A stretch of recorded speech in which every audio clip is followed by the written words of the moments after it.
Cancel credit saint account. Hello viewers, today you are going to learn how to cancel your credit saint account.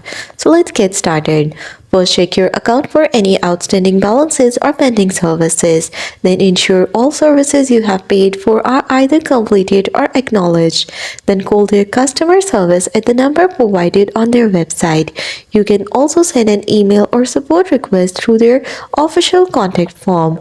Then clearly state that you want to cancel your credit saint account and provide any necessary details such as your full name, account number, and email.